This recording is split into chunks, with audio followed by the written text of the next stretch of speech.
दर्शकगण, आप सभी का हम स्वागत करते हैं इस विशेष कार्यक्रम में। विशेषकर महाशिवरात्रि के उपलक्ष्य पर महाशिवरात्रि हम भगवान शिव के लिए हम अपनी श्रद्धा, अपनी भक्ति समर्पित करते हैं। और इस पर्व की तैयारी एक सप्ताह नहीं बल्कि 1 महीना 2 महीना पहले शुरू हो जाते हैं, जहाँ पे भक्तगण कांवर बनाते हैं और व्रत धारण करते हैं। और 1-2 सप्ताह पहले वे लोग प्रस्थान करते हैं गंगा तालाब की ओर, चाहे चलकर या फिर गाड़ी में, और वहां पे पवित्र जल लेकर वापस अपने अपने गांव, अपने अपने मंदिरों में आते हैं। और विशेषकर महाशिवरात्रि, शिव की महारात्रि में वे लोग पूजा पाठ में, शिव अभिषेक में भाग लेते हैं और उस पवित्र जल को शिवलिंग पर चढ़ाते हैं भक्ति भाव के साथ। तो इस साल 2023 के लिए महाशिवरात्रि की तैयारी कैसी है, आइए इसके बारे में हम बात करते हैं। आज के इस कार्यक्रम में विशेषकर हमारे स्टूडियो में आए हैं मॉरिशस सनातन धर्म टेम्पल्स फेडरेशन के सेक्रेटरी गौतम लाल बिहारी जी। आपका हम स्वागत करते हैं। नमस्ते। ओम नमः शिवाय। नमस्कार। और साथ ही साथ आचार्य मोहन प्रसाद सकलानी जी, आप प्रधानाचार्य हैं फेडरेशन की ओर से। नमस्कार। नमस्कार। चलिए, पहला प्रश्न गुरु जी आपसे, गुरु जी कहकर हम संबोधित करते हैं। धन्यवाद आपको। तो पहला प्रश्न आपसे कि मॉरिशस सनातन धर्म टेम्पल्स फेडरेशन की ओर से किस प्रकार की तैयारियां चल रही है इस साल की महाशिवरात्रि के लिए? ओम नमः शिवाय। जैसे आप सभी लोग जानते हैं कि 2 साल बाद कोविड-19 महामारी के कारण 2 साल बाद हम इस साल बहुत ही भव्य तरीके से, आस्था के साथ और धूमधाम से हम महाशिवरात्रि मनाने वाले हैं। महाशिवरात्रि हिंदू धर्म में एक बहुत ही पावन पर्व है और इसकी तैयारी बहुत पहले से ही हो जाती है। और हम मॉरिशस सनातन धर्म टेम्पल्स फेडरेशन की ओर से पूर्ण रूप से कटिबद्ध है इस त्योहार को मनाने के लिए। और जो भी कार्य हम करने जा रहे हैं, जो भी गतिविधियां हैं, इसकी पूरी तैयारी हमने पहले से ही कर ली है। मतलब कहने का तात्पर्य ये है कि जो लोग कांवर्थी लोग हैं, वे लोग अपनी अपनी कांवर बनाने लग गए हैं और उसके लिए भी हमने गाइडलाइंस दिए हैं कि किस प्रकार कांवर बनानी चाहिए।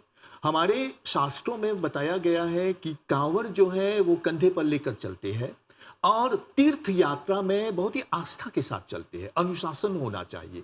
तो पहली बात तो ये है कि तीर्थ यात्रा जो महाशिवरात्रि में एक बहुत बड़ा भाग होती है, इस तीर्थ यात्रा को ठीक से चालू करने के लिए हमने गाइडलाइंस दिए हैं और हम ये आशा करते हैं कि भक्तगण, जो कांवर्थी गण हैं, वे सभी लोग इन जो हमारे जो नियम हैं, जो शास्त्र के अनुसार जो निर्धारित है, वे उन पर अमल करें ताकि महाशिवरात्रि पर्व और जो तीर्थ यात्रा है वो ठीक से गुजरे। उदाहरण के लिए आप सभी लोग जानते हैं कि हमारे देश में अभी मूल ढांचों कार्यों को लेकर काफी काम हुए हैं। मेट्रो का आगमन हो गया है, यहाँ पर ऊंची ऊंची इमारतें बन रही हैं, सड़कें, पक्की सड़कें बनी हुई हैं।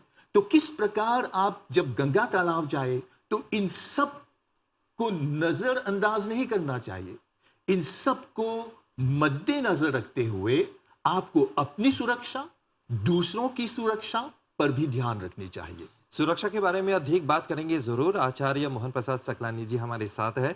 तो आचार्य जी, एक और प्रश्न, महाशिवरात्रि का महत्व, हम जानते हैं कि साल में अनेक शिवरात्रियां होती है, तो उनमें से एक महाशिवरात्रि, महाशिवरात्रि का महत्व के बारे में बताइए।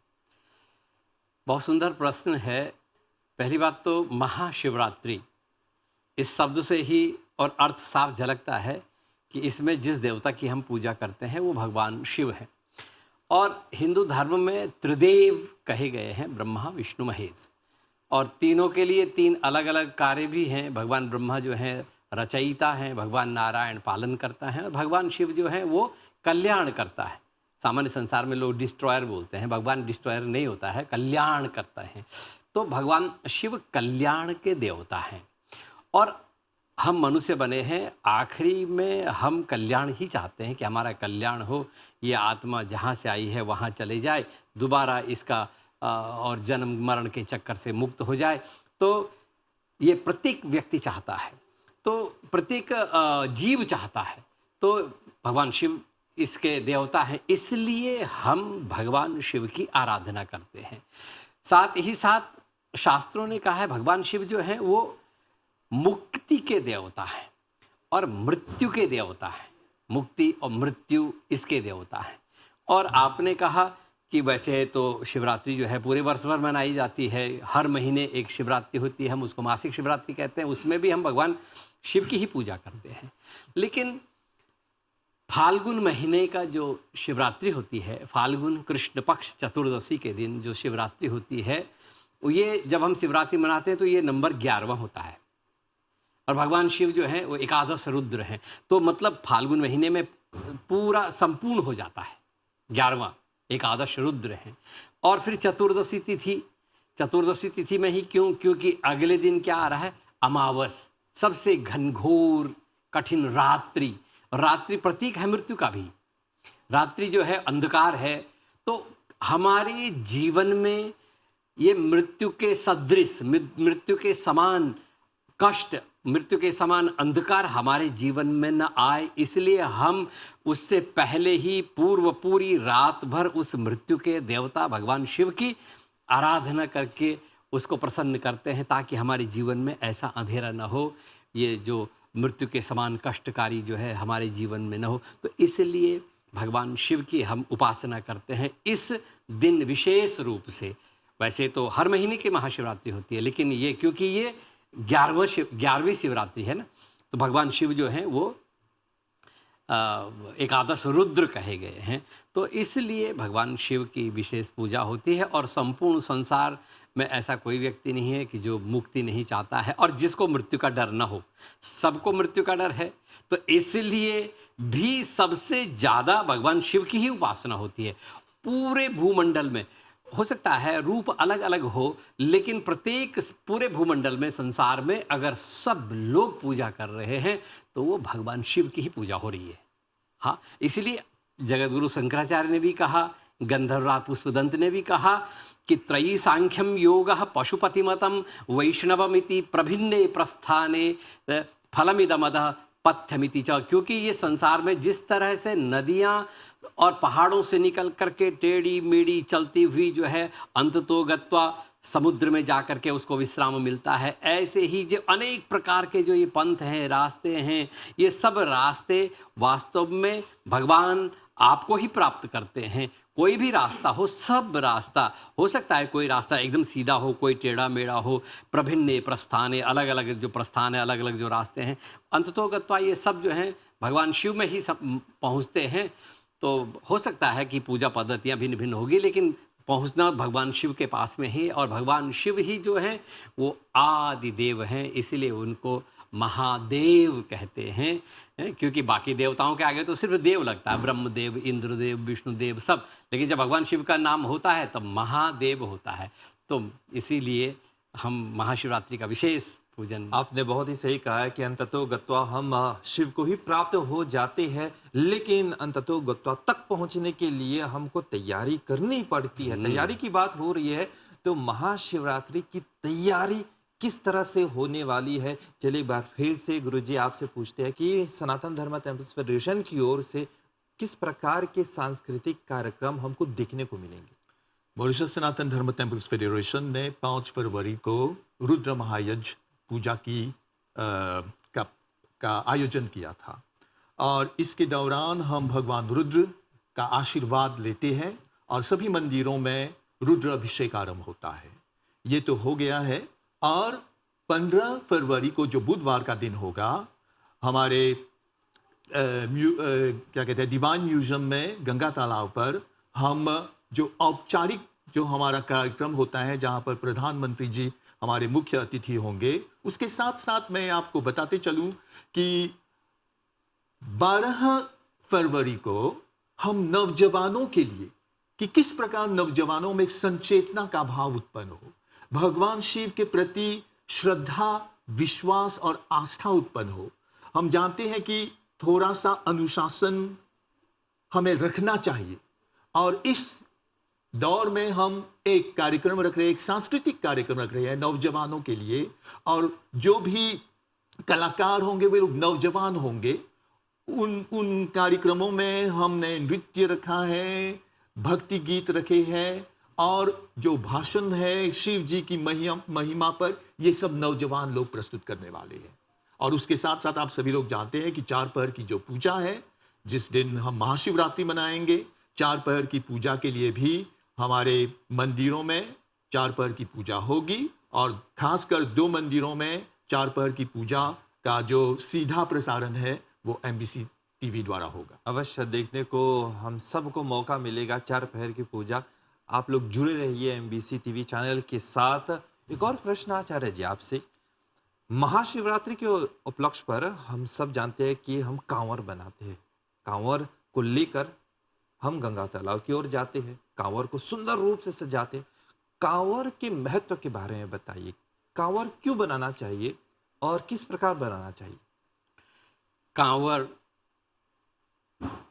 अगर हम इसका इतिहास अगर ढूंढने लगेंगे तो ये बहुत प्राचीन समय से है, त्रेता युग से है।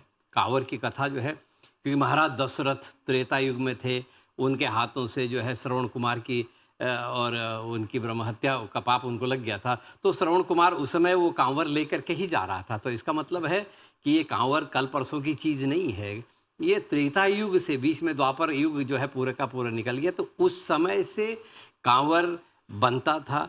और कांवर जो है वो एक प्रकार से वो एक धर्म का चिन्ह है, धर्म का एक प्रतीक हो जाता है कांवर। और कांवर, क्योंकि आप गंगा जल लेने जा रहे हैं और जल बहुत दूर तक जाना पड़ता है, कभी कभी 15 दिन लग जाता है, कभी कभी 1 महीना। जैसे भारत में बहुत दूर गंगा है, गंगा सारे भारत में नहीं है, एक कोने से बह रही है। क्योंकि गंगा जल भगवान शिव को चढ़ाना है, ऐसा धार्मिक मान्यता है, और उसका लाभ भी प्रत्यक्ष दृष्टिगोचर होता है। तो वो गंगा जल लाना है, अब वो जल लेकर के आना है, बहुत लंबा रास्ता। तो आदमी की सुविधा के लिए, क्योंकि ये कंधे जो हैं सबसे मजबूत हिस्सा होता है, तो इसलिए कंधे में रख करके और गंगा जल को ले करके, तो अब कंधे में ऐसे वो बर्तन कंधे पे तो नहीं, तो एक कांवर बनाया गया। और वो धर्म का सुंदर चिन्ह ले करके वो कांवर में गंगा जल ले करके, और व्यक्ति जब चलता है तो बहुत आसानी से चल सकता है, बहुत आराम से चल सकता है। और फिर वो कांवर कंधे में है तो जो व्यक्ति उसको देख रहा है उसको जानकारी हो रही है कि ये जरूर कोई बड़ा ऐसा धार्मिक कृत्य कर रहा है। तो व्यक्ति जो देखने वाला होता है वो भी उसका सम्मान करता है। तो फिर वो धीरे धीरे परंपरा आगे बढ़ी। तो कांवर वास्तव में कंधे पर रख करके आसानी से अपने जल को और भगवान तक पहुंचाने का साधन है। यहीं पर एक और प्रश्न मैं जोड़ देता हूं कि आपने कहा कि कांवर कंधे पर लेकर हम चलते हैं गंगा तालाब की ओर। आजकल हम देखते हैं कि कांवर में हम पहिए लगाते हैं, तो कहाँ तक धर्म का पालन, हमारे शास्त्रों का हम पालन कर रहे हैं? अब पहिया लगा दिया है तो वो अब वो कांवर तो नहीं रह जाता है शास्त्र के हिसाब से, जो हमारी प्राचीन पद्धति है। हाँ, उसको हम एक झांकी बोल सकते हैं। वो जिस तरह से प्रोसेसन होते हैं, बड़े बड़े लोग अपना बड़ा बड़ा झांकी प्रस्तुत करते हैं, तो वो एक झांकी हो सकता है, लेकिन वो कांवर नहीं कहा जा सकता है। कांवर की जो डेफिनेशन है, जो परिभाषा है, उस परिभाषा में वो पहिया फिट नहीं बैठता है। तो फिर हम भले ही बोल देते हैं कांवर, लेकिन वो वास्तव में कांवर नहीं है, वो झांकी हम कह सकते हैं। वो झांकियाँ हैं, लोग बड़ी बड़ी झांकियाँ और अपना प्रदर्शन करते हैं, अपनी कला का प्रदर्शन करते हैं, वो दूसरी चीज़ है। लेकिन क्योंकि कांवर जो है ना प्रत्येक व्यक्ति के कंधे पर होता है। और जो ये आप पहिया वाली बात कर रहे हैं, तो अभी ये तो इसके तो पूरा का पूरा मंदिर बना देते हैं, इसको धक्का मार कर लेके जाना, ये लोगों का श्रद्धा या लोगों का जो है अपना कुछ उसमें विशेष कला का प्रदर्शन, ये सब चीज़ें उन्होंने सम्मिलित कर दी है। तो लेकिन अगर आप कांवर शब्द के अर्थ को चाहोगे तो ये फिर कांवर में फिट नहीं बैठता है, क्योंकि कांवर प्रत्येक व्यक्ति के कंधे में होता है। जितने यात्रीगण जा रहे हैं लेने के लिए, तो अगर सब अपने कंधे पे कांवर लेके जा रहे हैं तो ये सही है और यही होना चाहिए। फिर भी कांवर हो या फिर कांवर के उसका एक प्रतीक हो, झांकी हो, हाँ। लेकिन एक तरफ से तो पवित्रता रखनी चाहिए। हाँ, ये तो निश्चित है, क्योंकि जब आप कांवर लेके जा रहे हैं, पहले तो आप स्वयं आपको पवित्र होना है।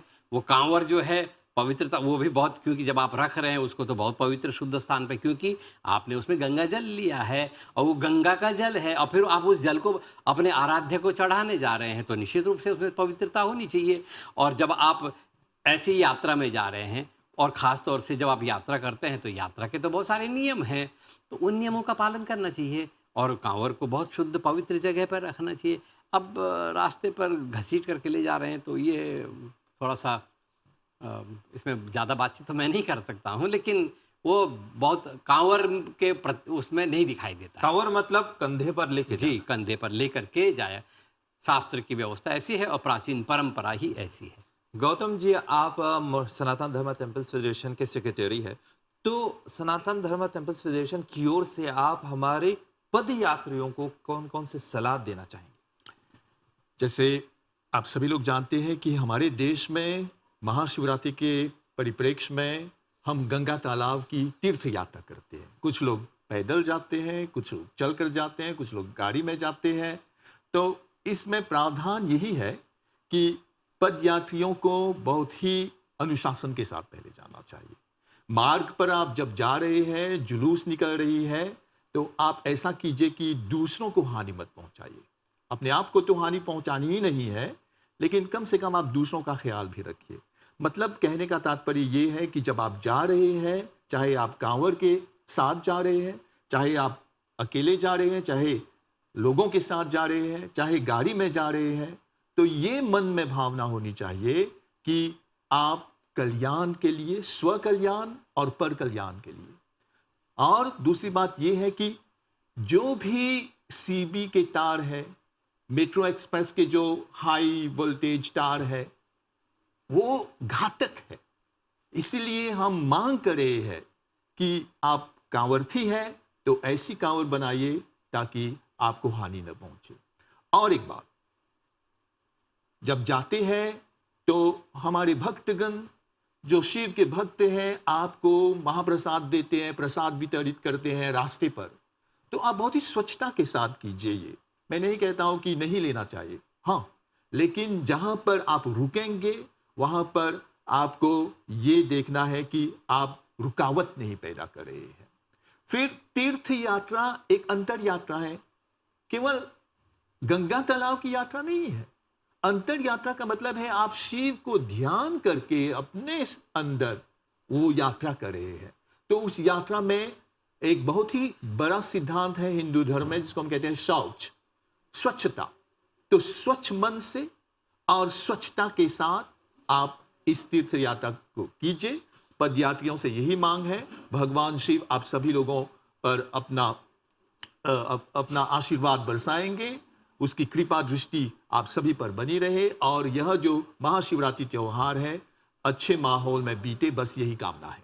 आचार्य जी, एक और प्रश्न, अगर हम बात कर रहे हैं प्रिपरेशन मतलब तैयारी के बारे में, चल कर जा रहे हैं तो हम व्रत धारण करके जा रहे हैं, तो किस तरह का व्रत धारण करना चाहिए और किस तरह से अनुशासन का पालन करना चाहिए रास्ते पर? क्योंकि आपको सबसे पहले ये जानना चाहिए कि आप कर क्या रहे हैं।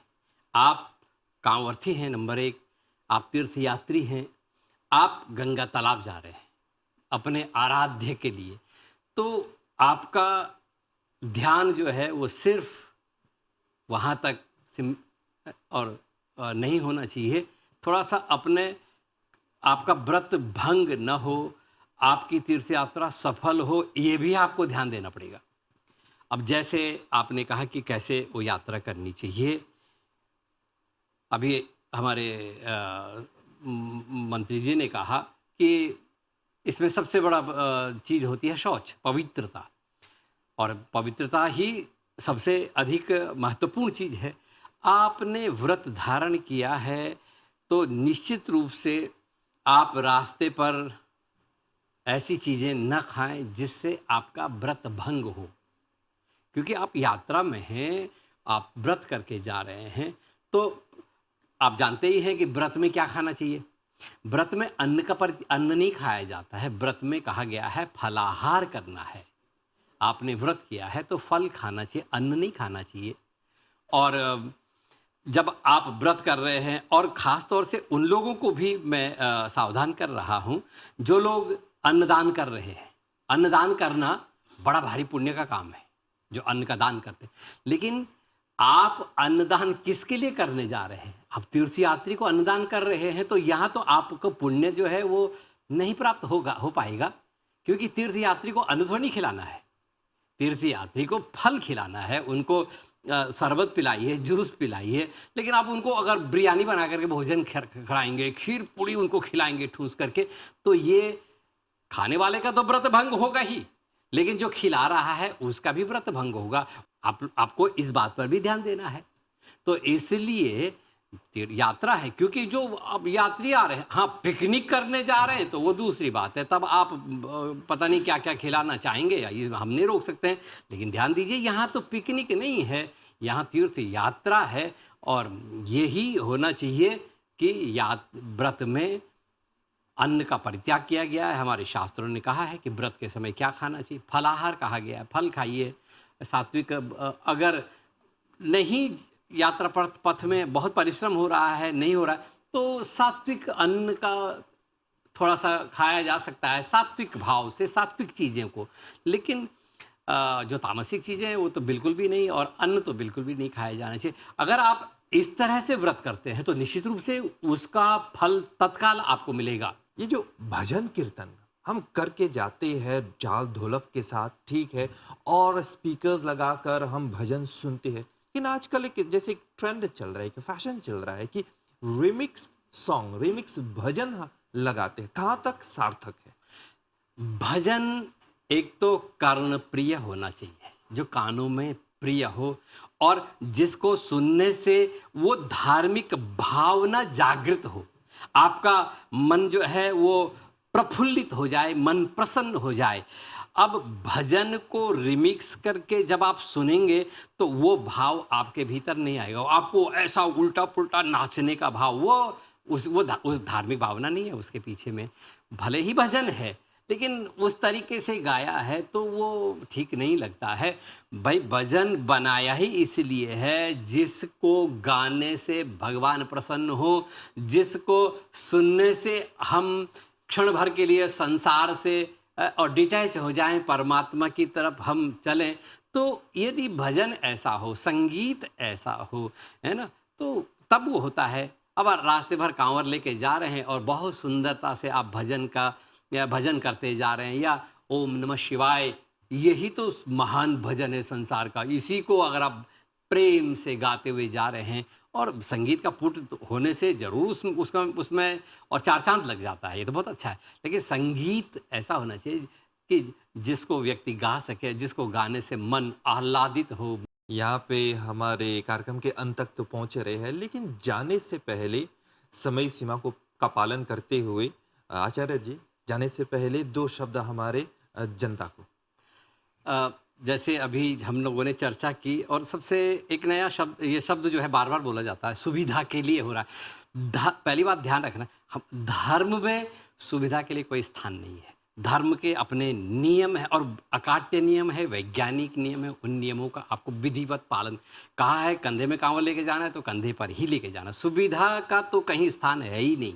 तो इसलिए हमको अपने धर्म का और बहुत कट्टरता से पालन, दृढ़ता से, और कहा गया जो लोग दृढ़ता से धर्म पालन करते हैं वही लोग सफल होते हैं। तो मेरा इस महाशिवरात्रि के अवसर पर आप समस्त भक्तजनों से यही निवेदन है कि धर्म पालन करने में आपको कदापि आलस्य नहीं करना है, प्रमाद नहीं करना है, दृढ़ता से पालन करना है, क्योंकि इसमें सुविधा के लिए कोई जगह नहीं है। गौतम जी, जाने से पहले 2 शब्द। देखिए, 2 साल बाद हम बहुत ही धूमधाम से महाशिवरात्रि मनाने जा रहे हैं, और महाशिवरात्रि हम चाहते हैं कि कम से कम एक नई चेतना, एक जागरूकता पैदा हो सभी लोगों में।